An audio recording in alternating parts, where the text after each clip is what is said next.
계속해서 이번에는 그 유아기의 발달 단계 한번 볼게요. 발달 상태. 유아기. 유아기는 보통 18개월부터 유아기는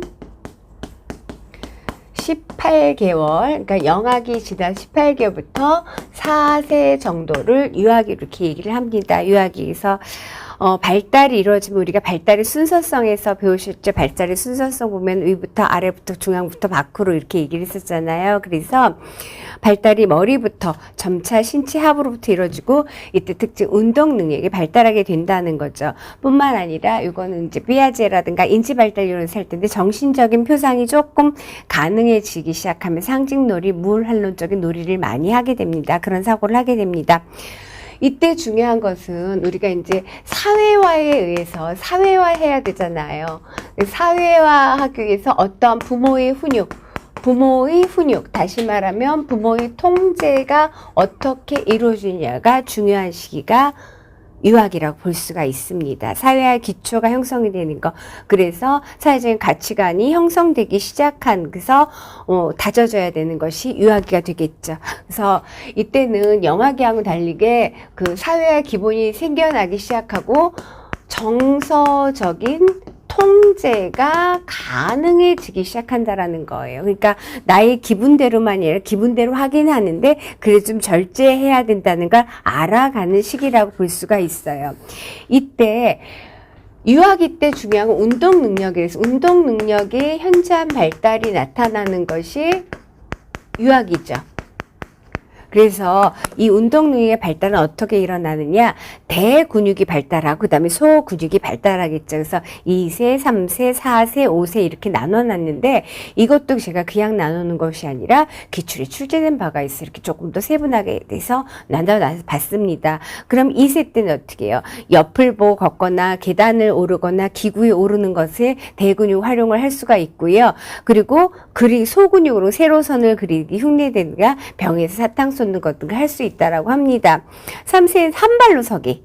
한 발로 서는 것. 이게 균형을 잡게 된다라는 거죠. 균형을 좀 잡을 수 있게 되고요.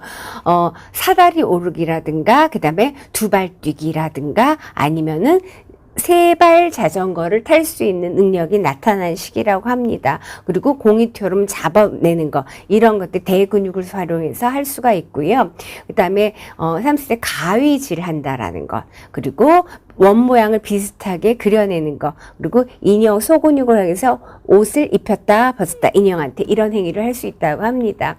그 다음에 4세 되면은 뛰어오르기, 점핑하는 능력, 그 다음에 수영하는 거, 그리고 던져 튀어오르는 공을 받는 것이 아니라 던져주는 공을 이제 잡을 수 있게 된다고 합니다. 소근육을 활용해서는 가위질을 단순하게 하는 것이 아니라 어떻게 선을 따라 가위질을 하는 거, 그리고요 신발끈을 꿰고 이제 엉성 하나만 묶게 되는 소근육이 발달합니다. 신발끈을 꿰 수 있다는 거, 다시 말하면 구슬 깨기도 가능하다는 얘기죠. 그다음에 5세 정도 되면은 줄넘기도 하고요. 세발 자전거는 3세 때 세발 자전거를 타기 시작한다면은 이제 두발 자전거, 근데 완전히 두발 자전거를 탁 처음에 탈 수 있는 것보다 보조 바퀴가 있는 두발 자전거를 탈 수 있다라고 합니다.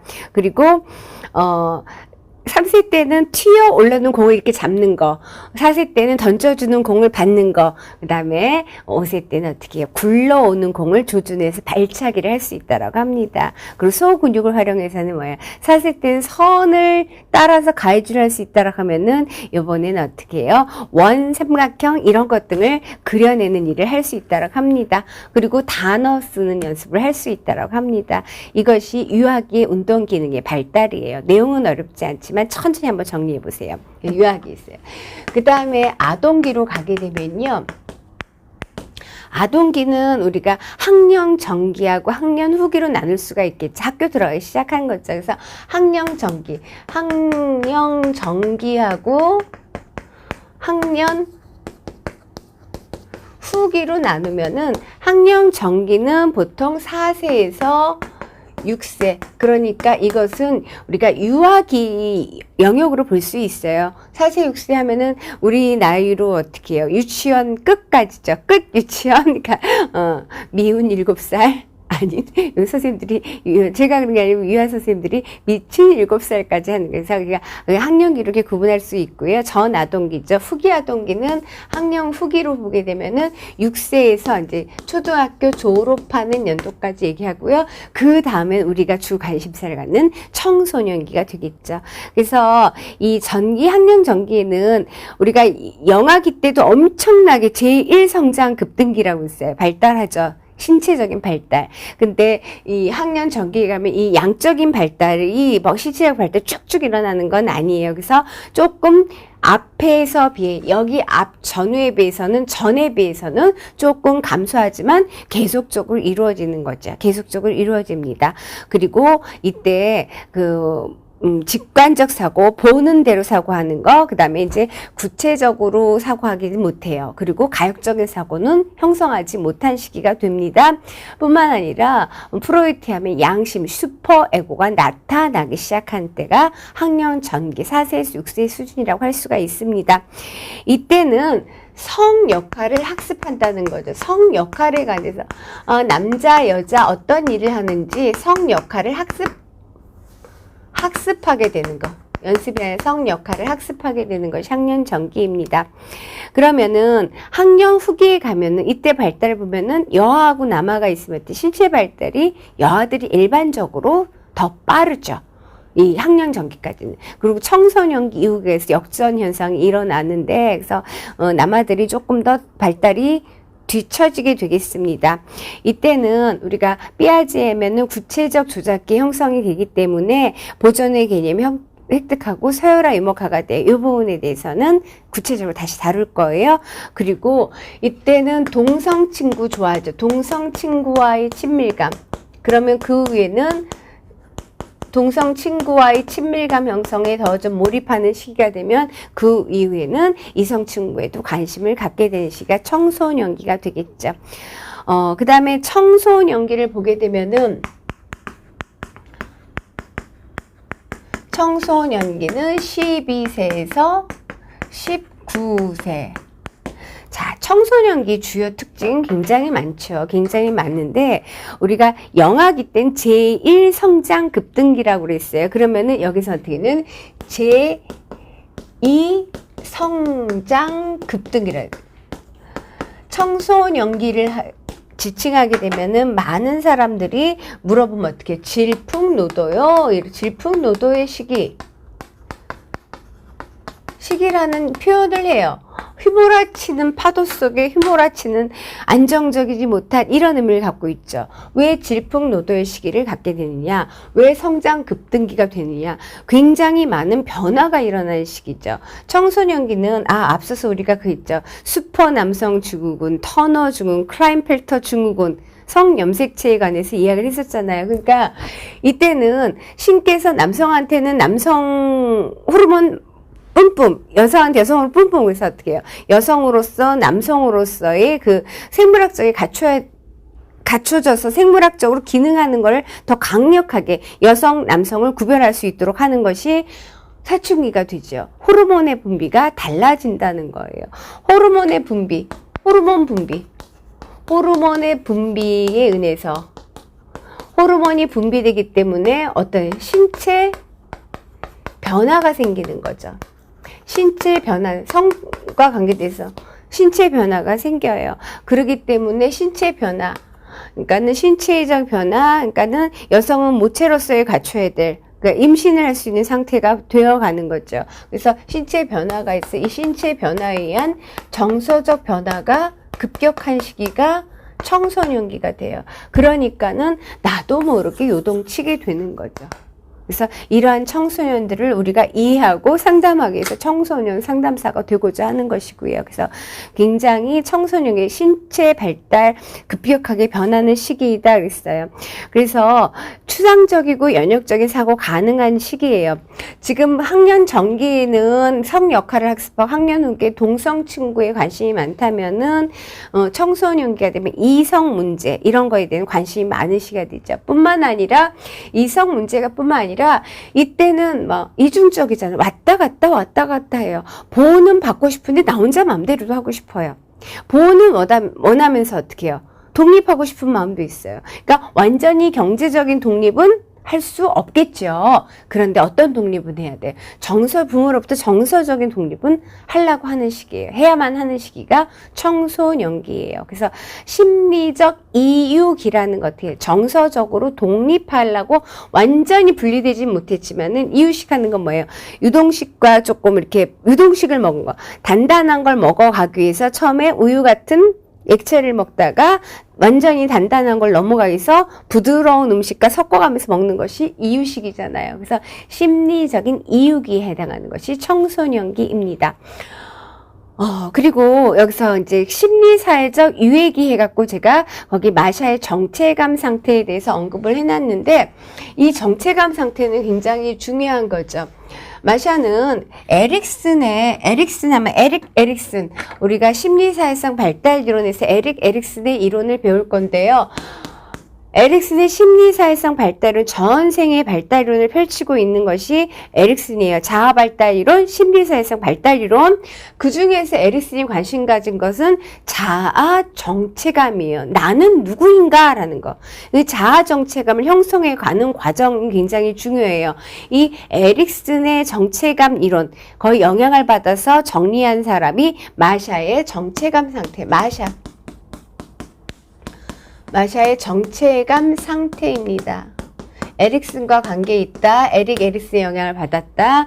그러면 이 마샤의 정체감 상태는 어떻게 나타내느냐? 정체감이라는 것은 나는 누구인가 라는 고민을 하는 것이 정체감이죠. 그래서 자기가 누구라고 정한 것이에요. 누구라고 이제 딱 알아낸 거예요. 그런 상태, 어떤 상태냐? 그러니까 사회적 관심이 있느냐, 그걸 하는데, 관심이 있느냐, 위기라고 할게요. 위기의식이 있느냐, 참여를 하느냐, 관여를 하느냐. 위기를 갖고 관여를 하느냐, 관여를 하지 않느냐에 따라서 4가지 정체감 상태로 나타냈어요. 이건 정말 중요한 내용이에요. 정말 중요한 내용이기 때문에 청소년 이론을 다룬다면서 이 정체감 이론에 대해서 모르면은 절대로 안 된다고 할 수가 있어요. 그래서 정체감, 그래서 위기의식이 있느냐, 관여를 하느냐, 위기의식이냐, 관여를 하지 않느냐에 따라서 나눴는데, 그 4가지가 뭐냐면은 처음에 뭐 2번째, 3번째, 4번째 저는 이렇게 설명을 하지만 모든 사람이 다 이걸 겪는 건 아니에요.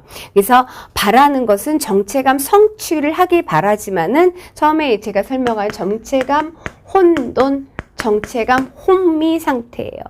이것은 우리가 위기와 참여, 제가 이렇게 얘기를 하면은 아무 생각 없어요. 자신이 누구인지, 뭘 하고 싶어 했는지, 내가 뭘 해야 되지, 앞으로 어떻게 해야 될까, 위기의식도 없고 관여도 안 하는 상태가 정체감 혼미 상태예요.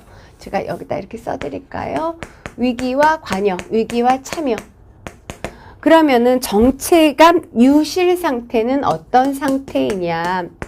정체감 유실 상태는 어떤 상태이냐면요. 내가 고민은 안 해요. 내가 고민은 하지 않고 다른 사람이 선택해준 결정을 그대로 받아들이는 거예요. 그러니까 부모님이 주로 어떻게 넌 어떤 사람이야, 어떻게 자라야 된다, 무엇 해야 된다라는 것을 그대로 받아들이는 거예요. 그러니까 위기의식은 없지만 받아들이고 관여는 한 거죠. 이것이 정체감 유실 상태예요. 그러면 청소년기는 주로 어떤 상태이냐? 정체감 유예 상태라는 거죠. 정체감 유예 상태라는 거. 이것은 어떤 상태이냐면요. 자기가 위기의식은 느끼지만 아직 적극적으로 관여하지는 못한 상태를 정체감 유예 상태라. 내가 정체감을 형성하기 위해서 노력하고 있는 단계가 정체감 유예 단계예요. 그래서 이러한 것 때문에 그러니까 이 에릭슨 자체가 이걸 그 정체감 유예 굉장히 심리사회적 유예 단계라는, 심리사회성 발달에서 심리사회적 유예 단계, 모라토리움이라는 거, 유예 단계. 아직은 지불하지 않아도 되는 거. 모라토리움이 뭐예요? 지불하지 능력이 아직 안 돼요. 그러니까 어떤 경제정책에서 지불을 유예해 주는 거. 지불 유예. 그것을 갖다가 모라토리움이라고 하죠. 그러니까 그런 상태라는 거예요. 뭔가를 아직 형성해서 이루지 못한, 지불하지 못하는 상태, 정체감 유예 상태이고요. 그러면 이걸 잘 극복하고 발달해서 어떻게 이루어져야 되냐? 정체감 성취를 해야 된다는 거죠. 정체감 성취. 그러니까 정체감 성취를 해서 자아 발달을 하게 되는데 이거는 위기 의식도 있고 적극적인 관여도 한다라는 거예요. 그래서 이건 어떻게 성취하냐? 직업, 이성, 신앙 이런 걸 자유롭게 고려해 본대. 다양한 것들을 고려해 본고 선택해서 삶의 방향에 전념하는 상태. 그러니까 정체감이라는 건 나는 누구인가 그것을 이제 완성해 가는 것. 그것이 정체감이라고 본다면 그걸 하는 상태를 정체감 성취라고 볼 수 있습니다. 정체감 성취. 그래서 이것은 청소년기는 어떻게 해요? 정체감을 그러니까 주로 동일시를 통해서 정체감을 많이 형성을 해요. 동일시. 어떤 모델에 의한 동일시. 이것은 연예인일 수도 있고 선생님일 수도 있고 부모도 있어요. 이러면서 자기를 형성해 가는 과정이 청소년기죠. 그래서 이런 걸 제지해서는 안 돼요. 정체감 성취할 수 있도록 적극적으로 도와줘야겠죠. 그러면 청소년기에서 헤비거스트의 발달과업에 관해서 한번 이야기를 할게요. 헤비거스트는 전생에 있어서 과제를 했어요. 발달과업. 발달 상태에서 아동기 때는 해야 될 일이 무엇이냐, 청소년기는 해야 될 일이 무엇이냐, 성인이 돼서 해야 될 일이 무엇이냐, 이렇게 구체적으로 과제를 제시하고 있습니다. 발달과업. 그래서 청소년기는 이성에 대해 관심이 있다라고 했잖아요. 그래서 성숙한 남녀 관계를 형성해야 된다. 뿐만 아니라 나를 수용해야 된다. 자기를 수용하고 자기 신체를 효과적으로 잘 조정해야 된다라고 헤비거스트가 하죠. 그리고 남녀 관계, 성숙한 남녀 관계를 학습하고 어떻게 해요? 사회적 역할을 해보는 거. 사회적 역할을 학습하는 거예요. 앞서서 그런 말을 했어요. 청소년기는 독립을 원하면서도 보호를 받고자 해요. 그러니까 왔다 갔다 하는 상태라고 그랬어요. 그래서 청소년기는 타인이나 성인으로부터 독립을 이루는데 어떤 독립? 경제적인 독립이 아니라 정서적인 독립을 이루는 단계. 근데 경제적 독립의 필요성을 느끼긴 하지만 아직 독립할 수는 없어요. 독립하지 못해요. 그리고 청소년기 나이 10에서 19세, 그러니까 우리나라 나이로 고등학교 졸업하는 데까지 어떻게 내가 직업 세계에서 어떻게 할 것인가, 직업 앞으로 내가 어떻게 살아갈 것인가, 어떤 일을 할 것인가. 그래서 직업 선택을 설계하고 그에 맞는 준비를 해야 된다. 뿐만 아니라 시민 생활에 필요한 태도, 지식 이거를 키운다. 그리고 사회적으로 책임 있는 행동을 원하고 이를 실천하고 아직 결혼 안 했어요. 결혼, 가정생활을 준비하는 거, 미래를 준비하는 단계. 결혼, 가정생활을 준비해야 된다 하고 뿐만 아니라 적절한 과학적 지식, 가치관, 윤리관을 확립한다 이렇게 얘기하고 있습니다. 청소년기, 마샤의 정체감 이론까지. 자, 그러면 청소년기가 지났어요. 청소년기 지나면 어디로 돌입하냐? 청년기로 돌입을 합니다. 청년기 20에서 29세 이렇게 청년기로 구분을 한다면은 청년기는 어떻게 해요? 변화, 성장하는 단계죠. 그래서 급격한 성장을 보이게 되는 게 청소년기까지고요. 그래서 남아들은 그때까지 계속 자라잖아요. 여아들은 보통 초경을 하고 어느 정도 있으면 이 신체적 성장은 멈추게 되는데 남아들 같은 경우에 고등학교 때도 계속 크고 심한 경우에는 군대 가서도 커오는 친구들도 있어요. 그런데 여기서 완성이 키라든가 이런 걸 완성이 되면 청년기에 되면 신체적인 황금기라고 그러죠. 20에서 29 신체적 황금기. 모든 신체적 성장 성숙이 거의 완성되는 시기 그랬어요. 이때는 청소년기 때는 부모로부터 정서적으로 독립해 갈라는 시기지만 경제적으로 독립 못했죠. 그런데 청년기는 이제 해야 되는 거예요. 부모로부터 독립하고 직업생활하고 배우자 선택하고 그다음에 경제적인 독립도 완벽히 이루어져야 되는 시기입니다. 그래서 헤비거스트가 말하는 청년기의 발달 과정을 보게 되면은 청년기는 어떻게 해요? 배우자를 선택해서 가정생활을 시작하려고 해야 된다. 자녀, 양육, 원만한 가족관계를 유지하는 것, 그렇죠? 직업 선택해서 최소한의 경제생활을 해야 된다라고 했죠.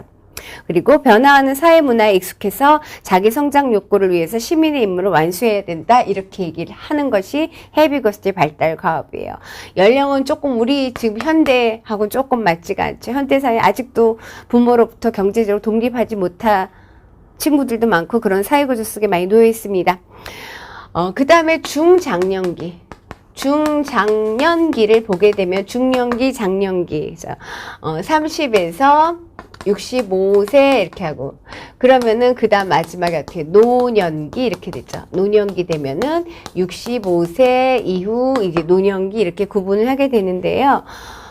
중장년기가 되면은 이제 신체적으로 이런 능력이 점점 건강이 점점 감퇴하기 시작하게 되겠죠. 그러니까는 어느 순간까지 굉장히 발달을 건강해지다 그 다음에 어떻게 잘 유지하는 게 중요해. 더 나아지긴 어려운 것 같아요. 눈도 더 좋아지기보단 이 눈을 계속 유지하는 게 중요하고 여러 가지 건강 상태가 그렇죠. 그래서 중장년기 이때는 우리가 뒤에 정보 처리 학습 이론에 보면 단기 기억, 장기 기억 이런 것들을 집중적으로 하는데 단기 기억은 뭐예요? 받았던 기억. 잠깐 그야말로 잠깐 동안 기억하는 거죠. 여기서 처리해야지 장기 기억으로 넘어가는데 단기 기억력이 조금 더 약화된다라는 거예요. 다시 말하면 새로운 정보를 받아들여서 처리하는 능력이 조금 떨어질 수가 있습니다만 장기 기억은 변화가 없어요. 장기 기억은 변화가 없어요. 그래서 중장년기. 그래서 여기 마모가 중년기의 4가지 위기라고 얘기했는데 마모의 중년기 위기. 마모가 중년기 위기. 근데 요렇게 하지만은 선생님들 별로 쓰지 않아도 돼요. 중년기는 어떻게? 신체가 노화되기 시작해요. 노화되기 하고 스트레스, 청년기도 스트레스, 사회문화 스트레스 있어요. 경제적인 스트레스, 정신적인 스트레스가 증가한다. 마모는 이렇게 구체적으로 제시했다라는 게 중요해요. 제가 생각해도 그런데 마모는 이렇게 제시한 거죠. 지금 왜 경제적 스트레스가 증가하냐? 자녀를 양육하느라고 드는 돈도 많아요. 뿐만 아니라 이제 은퇴까지 해야 되면 어떻게 해요? 경제활동을 못하게 된다면 이래서도 경제 스트레스 증가하고 신체적인 스트레스, 사회문화적 스트레스 그러다 보니까 정서적 스트레스도 증가할 수가 있습니다. 마지막에 노년기를 한번 볼게요. 노년기는 어떻게 해요? 굉장히 더 중년기, 중장년기에 비해서 신체적인, 정서적인 좀 약함이 나타날 시기가 노년기가 되겠죠. 그래서 노년기에 중요한 것은 신체적으로, 정서적으로 약해지는 거에 적응하는 것도 굉장히 중요한 거예요. 내가 몸이 왜 이러지, 그걸 이제 잘 적응하는 것이 참 어렵겠지만 그것이 중요합니다. 그리고 하나 더 이야기를 할 것이 뭐냐면요. 노년기의 이론, 노년에 대해서 노화 이론에 관해서 이야기를 하려고 합니다. 노화 이론에 여러 가지 노화 이론 썼는데요. 분리 이론, 활동 이론, 지속성 이론, 사회교양, 현대 이론, 현대화 이론, 분리 이론. 아니다. 계속 지속하는 거다. 지속성 이론. 아니다. 사회 교환 이론. 서로 주고받는 것이다. 교환 이론. 그 다음에 현대화 이론. 하나 또 있어요. 분리 활동 이론. 이렇게 5가지 노화 이론. 노화에 대해서 어떻게 볼 것인가. 노화가 된다는 건 뭐냐. 왜 우리가 청소년 상담사인데 이것까지 해야 되나요? 이거 다 관계에서 하는 거예요. 그죠? 노화 이론. 늙어가면서 어떻게 해요? 사회와 노인들에서 일어나는 현상. 분리 이론. 그러니까는 노인들은 사회로부터 분리된다라는 거죠. 중장년까지는 적극적으로 사회에 참여해서 많은 활동하는데 노인들은 점차 사회와 분리된다라고 보는 것. 그래서 노인들은 서로 떨어지거나 사회로 분리된다는 것은 자연적인 현상일 뿐만 아니라 의도적으로 그렇게 한다는 것. 분리 이론입니다. 노년기를 바라보는, 노화를 바라보는, 노화가 된다라는 건 뭐냐? 사회적으로 분리된다는 것이다. 이렇게 보는 것이 노화 이론적인 분리 이론이고요. 활동 이론은 뭐냐? 그게 아니라 노년은 그냥 내가 갑자기 뚝 노년이 된 게 아니라 중년기의 연장이다. 그래서 활동을 중단할 것이 아니라 지속적으로 활동하는 것이 당연하다. 내가 여기까지 중년기고 여기까지 노년기야. 그래서 뚝 떨어지는 것이 아니라 계속 연장하는 것이다. 그래서 사회적 활동은 노년기에도 굉장히 중요하다라고 보는 견해가 활동 이론입니다. 지속성 이론은 성격이라는 것은 급변하는 건 아니에요. 성격이라는 것은 계속 쌓아주는 거예요. 그러니까 노년기에서 겨우 할머니 할아버지 이상해 노인 되니까 고집이 세죠. 이것이 아니라 계속적으로 유지해 오는 것이에요. 그런데 신체적으로 정서적으로 이런 영향은 감소될 뿐이죠. 그래서 노년기는 아무래도 그 자기가 하는 활동에 대해서 특정한 것에 몰입하게 되다 보니까 좀 고집 있고 아집 있고 이렇게 보이는 거지, 이것이 변화된 것은 아니다 보는 것이 지속성 이론입니다. 사회 교환 이론은 뭐냐면은 서로 간에 우리가 개인과 개인, 개인과 집단 서로 간에 뭔가 주고받는 거죠. 그런데 노인이 되게 되면은 상호작용에서 이득이 어떻게 좀 감소하게 되겠죠. 그러니까 사회적 교환 활동이 좀 줄어든다는 견해. 그것이 사회적 교환 이론입니다. 그 다음에 현대 이론은 지금 현대적으로는 보면 다른 견해로 보는 거예요. 과거에는 노인이라는 것, 노인들이 전문직, 그 다음에 뭐 전통을 지키는 전수자라든가, 뭐 정치가라든가, 종교가라든가 이런 것이 많았지만은 산업사회가 되면서 노인이 독점하던 것, 전문가적인 것들이 많은 젊은이들이 이전됐다라는 거죠. 그런 것이 현대화 이론입니다. 그 다음에 죽음에 관해서 받아들이는 거 할게요. 죽음에 관해서. 죽음에 관해서 보는 것 자체를 보게 되면 죽음에 대한 견해, 죽음에 대해서 비의 가정, 커블러로스가 큐블러로스라고도 하고,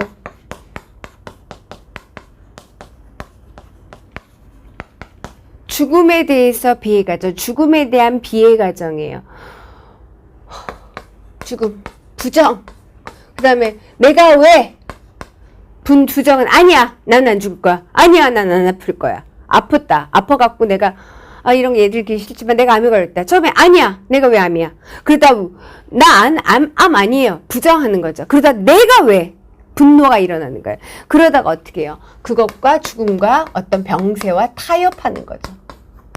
아니야, 분노를 타협하고 받아들이는데 굉장히 우울하다는 거. 그리고 결국은 이걸 수용하는 거. 이거 큐블러로스가 죽음에 대한 비의 과정이니까. 아니야! 그러다가 분노가 치밀다가 받아들여야지 타협하는 거. 그러다가 왜냐하면 계속 이거 부정만 하고 분노만 하면 안 되죠. 그러니까는 그 죽음을 받아들이고 여러 가지를 이제 정리하는 거, 타협하는 시기. 그 다음에 그러다 보니까 우울해지고 나중에는 수용하는 거. 그래서 죽음에 대한 비의 가정 봤고요. 그 다음에 이제 발테스와 발테스의 SOC, 보상을 수반한 선택적 적정화 이론이라고 있어요. 그러니까 그 최적화, 보상, 선택, 최적화, 보상 있어요.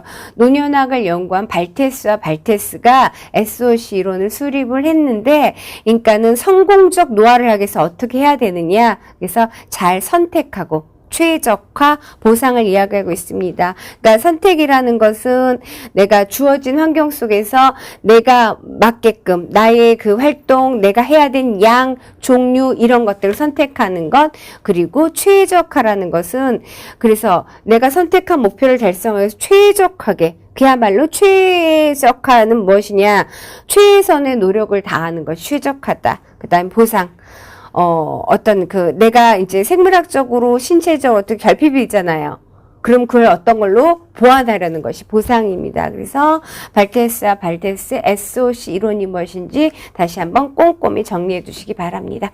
이 시간은 여기까지 하도록 하겠습니다. 태아기부터 노년기의 발달까지 살펴봤습니다. 고맙습니다.